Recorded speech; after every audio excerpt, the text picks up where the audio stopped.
Hi, and welcome to Ones and Tooze, FP's economics podcast. Every week we take a couple data points, use them to try to explain the world. I'm Cameron Abadi, FP's deputy editor with you in Berlin, Germany. Joining me is Adam Tooze, FP's economics columnist and Columbia University professor, who is in Dalian, China right now. Hi, Adam. Hi, Cam. So, actually, we have just the one data point for you all this week. We thought we'd unpack it at a bit more length than we normally do, and that is 25%, which is the share of people in France who trust the Rassemblement National, the far-right National Rally Party, or RN, who trust them to take the best decisions on economic issues after the coming parliamentary elections this weekend in France. Emmanuel Macron has just called snap elections for his country after suffering a resounding defeat in the European election. Addressing days ahead of the first round of voting in France's parliamentary elections, polls indicate that the far-right National Rally is still the frontrunner in the race. This is a party, the far-right RN, that has never been in power before, but seems likely now to take the largest share of the vote in the parliamentary election. This is a parliamentary election that was not regularly scheduled. Emmanuel Macron, the president, decided on his own to dissolve the parliament and call these elections after the far-right party RN came in first in European parliamentary elections. It's a gamble that may not pay off, given the way the polls look right now, although how exactly that would affect the next government and the next prime minister is yet to be decided. But with the far right in the lead in the polls, we thought we'd take a look at what exactly their economic program is and what to expect from here. So, Adam, as I mentioned, that poll, which was conducted by Ipsos, it shows that the French public most trusts the far right with the French economy. And I thought I would ask, what exactly can we say about the voter base for the French far right? Who exactly is most likely to be voting for them? Yeah, I mean, on the face of it, 25% as the top score is telling you something about French politics right now. That really was the top score of all of the coalitions. So what we're trying to make sense of is a situation where the electorate don't really apparently trust any of the political parties. So who is it and why are they voting for the parties they're voting for? Currently, the Rassemblement National is polling, well, in the Europeans, it was up at 40. It's now polling at about 36%. And if you look at where its disproportionately heavy support is coming, it's surprisingly, it's not old people, right? So you might think that a conservative party would trend towards an older demographic. The Rassemblement doesn't. So older French people tend to cleave to more traditional parties of the conservative side or indeed of the left. Or in fact, they heavily back Macron's remnant, which is called Ensemble, together. It's people in middle age, but above all, in socioeconomic terms, it's employees, white-collar workers, and people who identify themselves in French as ouvrières, so working-class people, manual workers, blue-collar workers. And we're talking about a really big, marked skew that direction. If in the national polling for the parliamentary elections, the Rassemblement is at 36% amongst people classifying themselves as ouvrières, it's 59%. Amongst employés, so those would be white-collar workers, it's 46%. And again, pensioners, which you might think of as a classic conservative milieu, because if you like, they're shaped by an earlier political culture, tend in fact to be more centrist or indeed even left-wing. Where the Rassemblement is least well represented, and this is also highly characteristic of the current situation in France, is amongst cadres, so managerial personnel, professionals, higher white-collar workers, people who have power and influence in the French economy. We can also say that the Rassemblement is particularly heavily represented in small towns and in rural areas. It's pretty evenly spread across the country, to be honest. Once upon a time, the old National Front used to be very heavily in the French South, where there was a large Algerian migrant population. We're not seeing that kind of skew anymore in the Rassemblement. And so I think the overall message is that class, in a sense, continues to matter in French politics, but it's just polarized the opposite way that it classically was. I mean, France was a country which for a long time, the largest single party in parliament in the Cold War era was the French Communist Party. And it didn't have anywhere near a majority, but it was the strongest single political formation because it pretty solidly organized a large slice of the classic working class, the manual working class. That's just no longer true. And those votes have flipped overwhelmingly to the right. The party of the centre, Macron's party, the white-collar managerial class, tends towards him. Younger people favour the left. And then the left also draws support across a wide coalition of voters. I'm speaking somewhat hesitantly because I'm literally reading off the latest set of demographic data compiled by French opinion polling agency ELAB, which if listeners are interested, it's spelled ELABE, and it's really a great source. If you can do rudimentary French, you can dig your way through these data. I might put some up in the newsletter because they're really very, very interesting. And this image is confirmed if we look at what people care about and the way they vote. So we would tend, I think, to think of the far-right parties when we think of Le Pen and the National Front tradition as organized principally around the issue of racism and xenophobia and migration. And that remains, if you look across the people who identify with parties, one of the standout issues for loyalists of the far right. But if we ask people what they're voting on in this election, then it's overwhelmingly bread and butter issues. And the key one is purchasing power, otherwise the cost of living, in other words, the balance between wages, welfare benefits, and prices. And this screams out of the data as by far and away the most significant issue. After that comes security, which could be a blend of issues. Crime could be mingled in there, where you would get the racism and xenophobia mingling.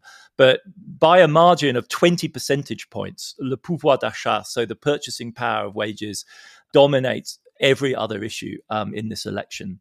And it really hurts the Macronists. So the current incumbent government, which is a prime minister and President Macron himself, are blamed for the difficult times in the European economy since COVID. And then, of course, the cost of living shock in 22-23 as a result of the energy price hikes that followed through. And the French government actually worked hard to try and absorb those. But French voters don't buy it. There is a profound anti-Macron vote in here that's very, very powerful. There's a lot of French people that just hate Macron because he is the embodiment of Davos. I'm at a Davos meeting in China right now, and I believe he was like one of the young global leaders that this organization picks out. And, he's a classic yuppie, what we would once have called a yuppie, upwardly mobile professional. And there's a very large swath of French society which really detests the politics that he stands for. Yeah, I mean, those demographic issues seem to parallel the far right space in other countries as well. I mean, generally seems to be true of the AfD in Germany, even frankly, to some extent, the Republican Party in the US in terms of those class splits and how the lower classes are coalescing around the far right. But as I mentioned, the Rassemblement National has never been in power before. They don't have any government experience really to speak of. They do, though, have a specific economic program that they've developed and that they are running on in this election. I was curious if you could tell us what exactly that economic program consists of. Well, I think if you're looking for a distinctively... we're talking about a party which has post-fascist roots. So if you're looking for a movement that was selling, a kind of glossy, ambitious, transformative economic program of the far right, I mean, it's kind of disappointing. It's not there, right? So what it in fact amounts to is a sort of grab bag of various types of tax giveaway. Again, I think your analogy to the Republican Party in the current moment is quite apt here. Their biggest ticket items are things like ending value-added tax, which is this very heavy tax which European states impose on consumers for fuel and energy. They made promises at one point of abolishing income tax for everyone under the age of 30, which may have contributed to some of that youth vote they get. But then at the other end, they also have targeted Macron's signal standout reform, which was to raise the retirement age in France. So Macron raised it from 62 to 64, and they want to reverse that. So in a sense, it looks like a bunch of really these aren't programs with really very high programmatic content. They're just popular giveaways, basically operating via the tax and the pension system. They were estimated by one centrist think tank, the Institut Montaigne, to run to 100 billion euros, which is a lot of money, there's no question, in relation to France's already substantial budget deficit. And one of the questions, I think, is how serious any of this is meant. And because Bardella, the lead candidate of the Rassemblement in this current campaign, is running on an agenda which is quite different, which is to hammer Macron with the debt and the deficit issue. And in the face of pushback and anxiety and in financial markets, and perhaps with a view also to currying favour with business interests, what we're hearing from the Rassemblement is in fact a kind of rollback of their agenda towards a promise of stabilizing the French public finances, of bringing the deficit, which is now in excess of 5% of GDP, to the 3% norm, which the EU requires by 2027. So it's a kind of retreat, if you like, of radicalism at the moment when they were hoping to be riding high in the polls. In fact, their polling's a little bit off. I think there's signs of nervousness here about how this is going to work its way through. And one of the big programmatic issues that was always a distinctive item for the French right, especially in the Le Pen era, was Europhobia, was Euroscepticism. And if you look at the polling of the far right core support, they are distinctively sovereigntist, nationalist, wanting to bring powers back from Brussels to Paris. But we're not getting very much of that in the current election campaign. So all of the more ideological elements of the French far right's agenda seem to have been toned down in favor of a weird combination of promises to reduce the pension age and cut taxes, and on the other hand, a promise to stabilize the budget. So it is all beginning to feel a little bit like the sort of House of Mirrors economic and fiscal policy we're used to from the Republicans in the US. That's interesting. I mean, it does seem also like those promises in the campaign have resonated with some more traditionalist voting blocs in France. It's noticeable that French industry, seems to consider the far left economic program. So the main competitor right now in the election polls show that the far left movement, which comprises a spectrum of parties on the left, from the far left to the center left, it does seem like various French industries seem to consider their economic program more dangerous than the far right. And French economists have also weighed in along similar lines, seeming to describe the far left as the bigger danger economically. Yeah, I mean, how should we make sense of these alignments amid the campaign? Yes, I think the understanding this configuration is crucial, because the panic in France is not really just about the right wing surging. The panic is that the alternative is no longer a bloc led by centrists like Macron, but a revived, self-consciously revived popular front. So the reference here is to 1936, when a socialist-led coalition with communist backing for the first time took office in France in 1936. There had been left-wing governments in the 1920s, but this was the first bona fide socialist government, and introduced really quite fundamental reforms. It's like France's New Deal moment, and it was about as popular on the right as the New Deal was in the United States. And the nightmare of French centrists and French business, and this goes back to previous presidential elections, has always been that a centrist might be eliminated and you'd be left with a runoff between a far left and a far right. And that's the situation that's prevailing in France right now, and accounting, I think, for the sense of panic that you're getting in many circles. The left's program is more programmatic than that of the right currently. They plan a phased increase of spending, which over the period of the full presidential term will amount to over 130 billion euros worth of spending. It is directed at the welfare state and green measures. So it's a little bit like the Green New Deal that the left wing of the Democratic Party wanted to push through, which, on the face of it, you would think might in some ways be a promising agenda for French business, because it would offer the chance for investment and growth led by government spending. But the problem is that the left is promising to cover this with taxation. So it really is a tax and spend program, not simply a spend program. And the taxes they're promising to raise are on higher incomes, on wealth potentially, and on inheritance tax. And this really sends shivers through the French bourgeoisie. There are folks talking about, nothing less than the challenge to the future of French capitalism, a truly dramatic talk. When what we're really talking about is funding 150 billion euros in spending by 2027, and yet this is being turned into a kind of mythic threat to French business. At a moment when we're choosing between the reins of power being passed from a centrist government to the far right.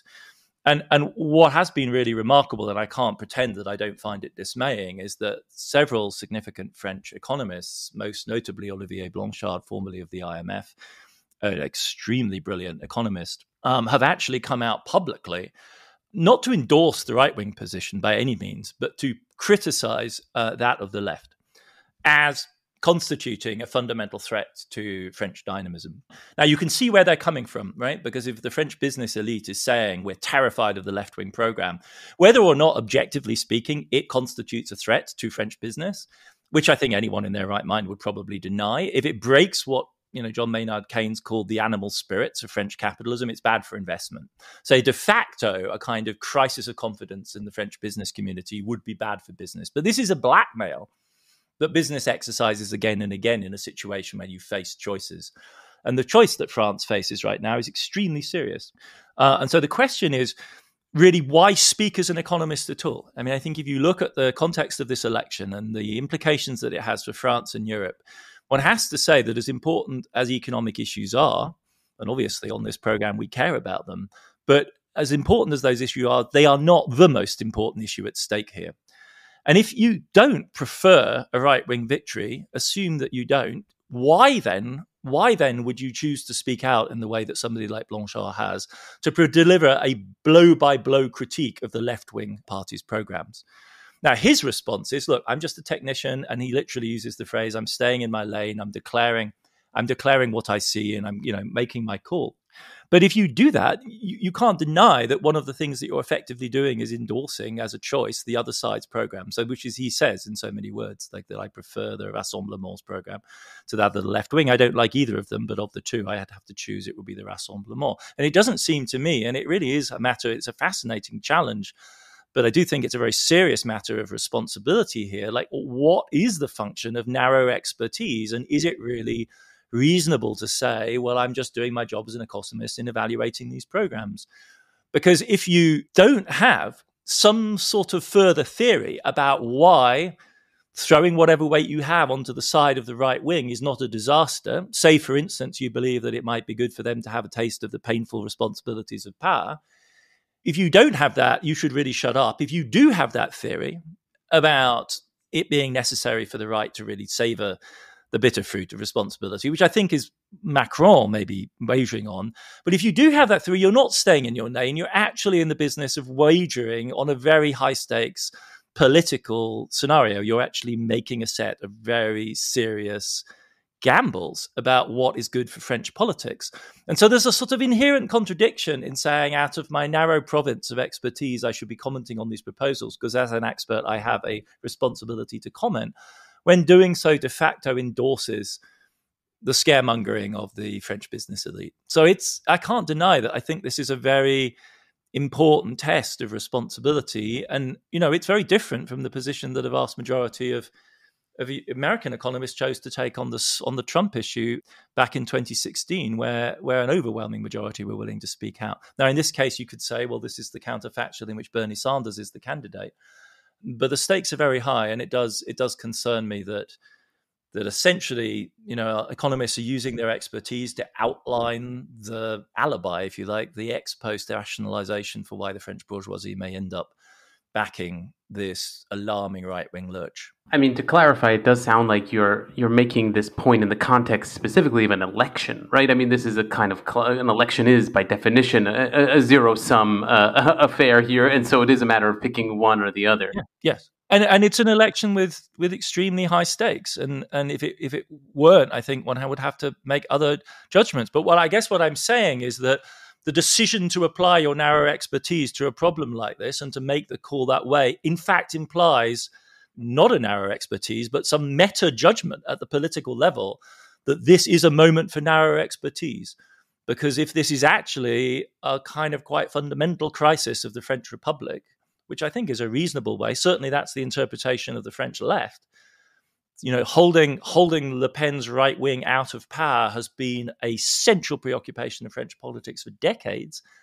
If at a moment like that you simply invoke your notional responsibility as a narrowly specialist expert to render judgment, you're missing the point. Okay, so let's get into the ideology of France's far right. I mean, how does the Rassemblement National compare with other far-right parties in Europe? I mean, if we were to take the AfD in Germany, for example, how does the RN in France compare? I mean, compared to the AfD, the French far right is you might say, but might be tempted to say, an organic formation. I mean, it's grown over time. It grew out of a really nasty brew of post-World War II influences. There's elements of Vichy in there. There are also elements of the nationalist conservative resistance as well, all brewed in together. Then there are various types of settler colonial Algerian politics blended in. So this is you might say, like in the case of the Fratelli d'Italia, Meloni's party, an authentic, or at least elements of it, have post-fascist roots. And you can trace genealogically the origins of this party all the way back. The same isn't true on the German side. This isn't to say that in West Germany, there weren't formations of that type, the NDP, the Republikaner, kind of broadly fitting within that tradition. But the AfD is a much more recent, it's kind of like a pop-up almost far-right party. And it was founded in 2013 as a hard money, fiscally conservative, anti-European, anti-Mario Draghi, kind of conservative, hard money resistance. There's an awful lot of gold bugs in the AfD that fear fiat money, so government-created, state-created money per se, and point the finger at the technocrats in Brussels. So that's one wing of the party, whereas the French, especially the Le Pen far right, has often dallied with various types of right-wing Keynesianism. So from a very different, much more authentically fascist, if you like, whereas the AfD doesn't really have that much DNA of that type. And then the AfD gathers huge momentum in 2015 because of the refugee crisis. And in the German case, it's above all straightforward Islamophobia, whereas in the French case, a lot of the racism is anti-black first and foremost, and then or anti-Algerian. So it's rooted in the specifically post-colonial circumstances of France, whereas the right wing in Germany is more, it's a little bit more Putinesque, if you like. It's more about defense of Western civilization or Christendom against, an ill-defined Islamic horde of invaders that are going to change German society. So it has a rather distinctive kind of xenophobia and racism. This isn't to say that there aren't just out-and-out racists in its ranks. So this makes for a very strange combination. And then anti-vax was huge in the AfD ranks as well. So you add 2020. So first the Eurozone shock, then the refugee crisis, and then COVID and anti-vax campaigning. And you've got yourself kind of a combination.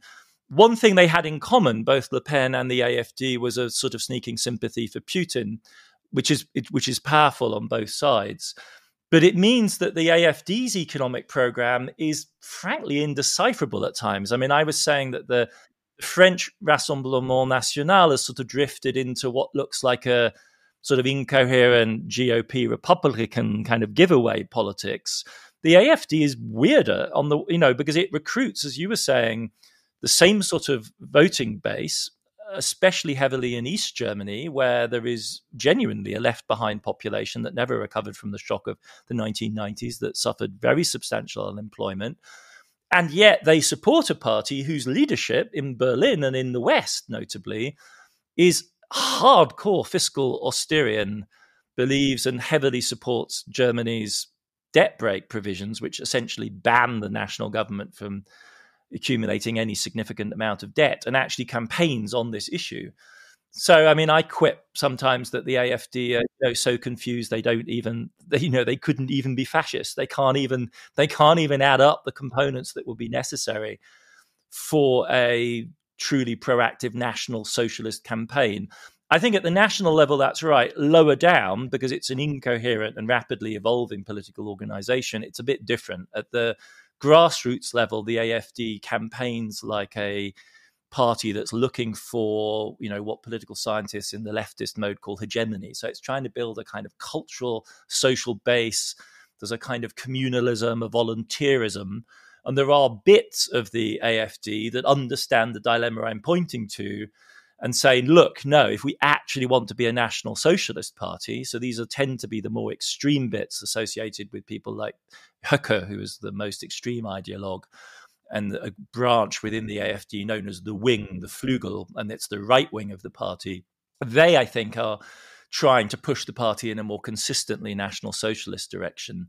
Given the preferences of the German electorate, you might think that would be more promising, a kind of right-wing New Deal, but it's not even obvious that it would be with their electorate. So it's a pretty strange formation that neither historically, genealogically, nor in its ideology can really claim much continuity with Nazism, with National Socialism of the 1930s.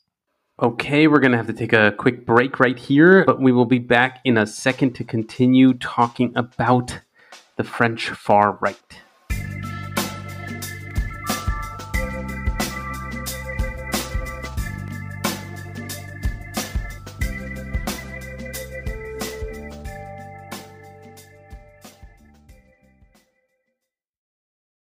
So, if the Rassemblement National pulls ahead in this election and ends up on top and potentially ends up even leading the next French government, I mean, what are the implications of that kind of far-right breakthrough in France? I mean, could there be a short-run crisis? And then how would that crisis come about exactly? Would it be about debt markets? Obviously, there's a lot of concern about the levels of French debt. Is that how a kind of crisis could be imposed on France? And would that basically be analogous to what happened in the UK under Liz Truss's government, which obviously collapsed after only a couple of weeks in office? Yeah, this is a question which again brings us back to this ticklish issue of the responsibility of economic commentary and its politics in a moment like this, because in response to democratic disturbance in general, right-wing or left-wing governments taking power, there is a standard kind of playbook for centrists, and it was known by the Tory political managers, the British Conservative political managers in the 2010s as Project Fear. And in Project Fear, what you do as a good centrist is basically to warn that in the event of Scottish independence or a Greek socialist government or Brexit, that the sky will fall, the markets will punish you, and there will be a national economic disaster. And I'm not in a position of actually being in any way a serious commentator on French politics, mercifully, at this moment. But everyone who is in that kind of position on the Macron ranks is doing exactly what you would expect them to do. Namely, they are saying that Bruno Le Maire, the French finance minister, who's been a very influential figure in European politics, helped to broker the deal in 2020 that saw Europe through the COVID crisis, has been saying there'll be a total disaster. It will, exactly as you say, can be a Truss British crisis. The Macronist Prime Minister, Gabriel Attal, has been pointing to the meltdown in the financial markets and economic and social carnage, the crushing of the middle class. I mean, really talking a little bit like Trump carnage is, after all, a word out of the Trump inaugural in 2017. And the markets have been picking up on this to a degree. And it's been bad weeks since Macron called this for the French stock exchange, for French bank shares in particular. Banks matter here because they reflect, if you like, the overall well-being of the economy. And for French public debt, and what's happened there is that the prices have fallen, people are selling out of French public debt, and as a result, the yields have risen. And then you get this thing called the yield spread, which is the gap between your effective interest rate and that the Germans pay. And the French are now in the zone of previous Eurozone crisis cases like Portugal. So they're under stress. But this is a political game that's being played. And part of what's going on here is a threat. It's a threatening move to invoke. And these markets are not automatic mechanisms. They're driven by choices made by people who have political views. And then they're driven by the beauty contest of everyone trying to guess everyone else's view.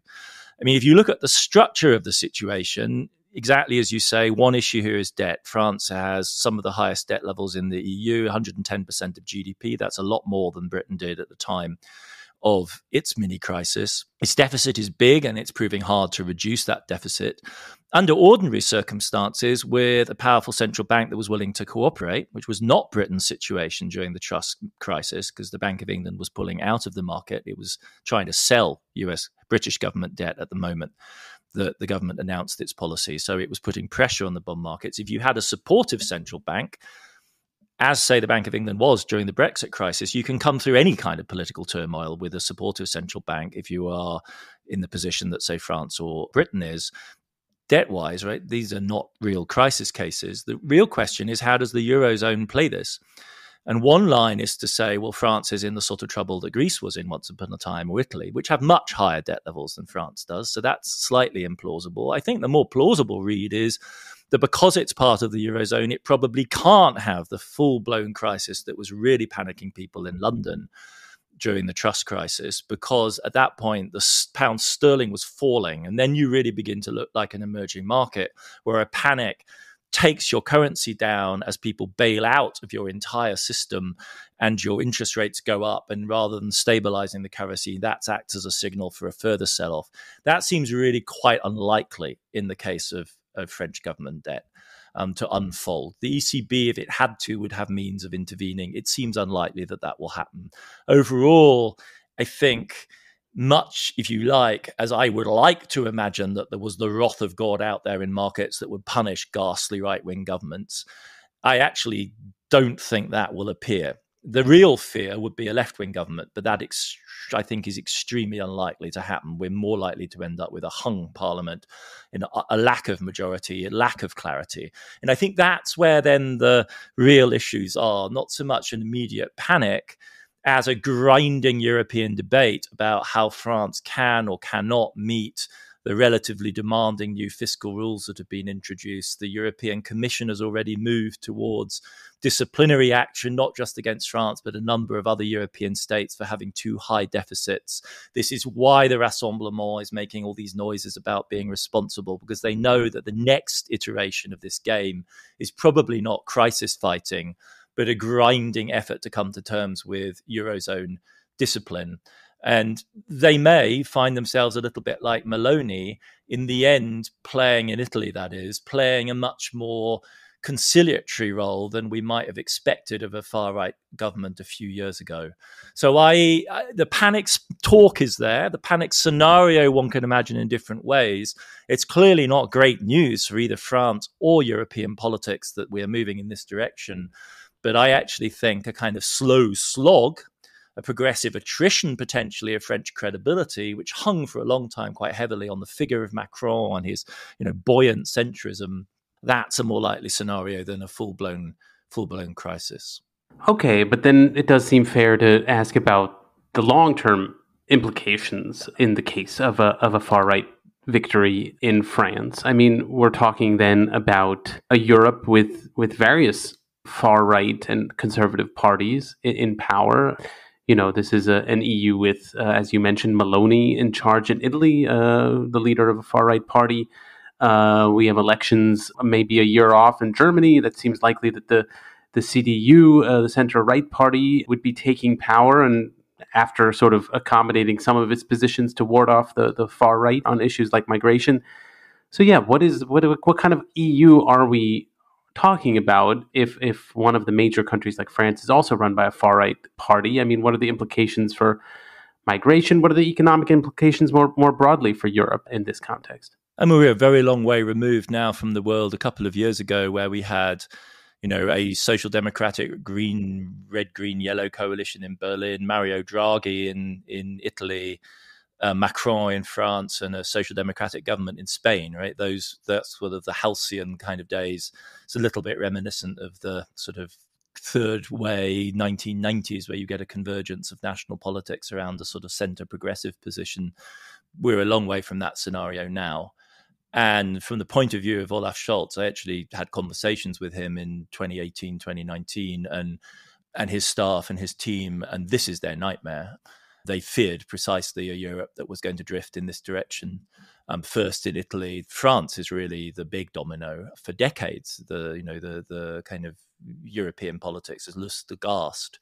at the possibility of a right-wing French government. And Olaf Scholz has actually, very unusually for him, come out of his corner and said that he's hoping. I mean, it's very lackluster.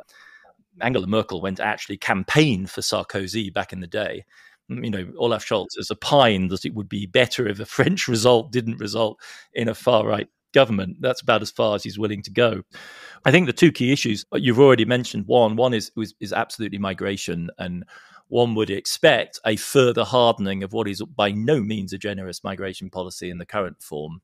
Conceivably, the right-wing parties might be amongst themselves better able to agree some sort of sharing, some quota program, because that's always the issue in Europe, is do the countries which end up being the first recipients of migrants also end up as the countries where the main cost of their integration and their settlement is going to be borne, or are they divided up amongst European countries, and is there some sort of offsetting compensation agreement? It may be the case that this kind of political convergence would ease a deal on those grounds, but it's going to be a tougher deal. I'd be surprised if we don't see a really serious hardening of the line. Exactly how that plays out is difficult to know because it does involve a complex European bargain. I think the easier thing to say is that the coalition of forces that tended towards the social democratic, Christian democratic and green kind of consensus. I'm thinking about the commission in the form that we know it today, centered on Ursula von der Leyen after the last European elections, which is de facto a coalition of Christian Democrats, so centre right-wing parties, green parties and social democratic parties. Not a formal one, but in the figure of the Dutch Frans Timmermans, they had effectively a red-green alliance inside at the core of the Commission. That version of Europe, I think, shifts really. That's no longer the version of Europe that we'll be looking at. And so one of the main casualties of this right-wing drift may very well be the green programme, the green programmatic of the EU, which for a long time, I think you could say it was credibly committed to in quite a proactive way, but it's indicative that the Rassemblement, one of its first promises is to abolish, heavy VAT on fuel charges, which effectively just is reduces a carbon tax effectively for French fuel users. Will they drift into an outright climate skeptic camp? No. This isn't the GOP in that respect. They don't indulge in the kind of nonsense that you see around the Trump camp around climate. Europe doesn't have a domestic fossil fuel industry. It has fossil fuel majors, France notably, Total, but they do their business outside Europe. Europe itself is not a major fossil fuel producer at the global level. There's some gas and so on, but it's not US. There's no Texan temptation the way there is in the US. But yes, I think a move to a harder position on immigration and away from the green agenda is what we should expect. Yeah, all this is a reminder for me that one of our first episodes was after the election of Olaf Scholz in Germany 3 years ago. Remember, we sort of did some comparison of Scholz and Biden and sort of hopefully, I think, compared it to a new center-left era. But yeah, that's very quickly perhaps coming to an end. We'll see how things play out next weekend and more generally in the months ahead. We do need to leave off here for now, though, but we will be back, as always, next week. Ones and Tooze is written and edited by me, Cameron Abadi, along with Adam Tooze. It's produced by Claudia Tatey, Laura Rossbrow-Tellem, Rob Sachs, and Dan Efron. This show is made possible through the support of foreign policy readers. If you're interested in news and analysis from around the world, consider subscribing. Listeners to Ones and Tooze even get a 15% discount. Just go to foreignpolicy.com/subscribe and use the promo code TOOZE at checkout. That's TOOZE. And listeners, as always, we love getting your feedback. You can leave voice messages on the Ones and Tooze homepage on foreignpolicy.com or email us, podcast@foreignpolicy.com, or you can tweet us. That's @OnesandTwoesPod. Thanks very much for listening, and we'll be back in your feed next week.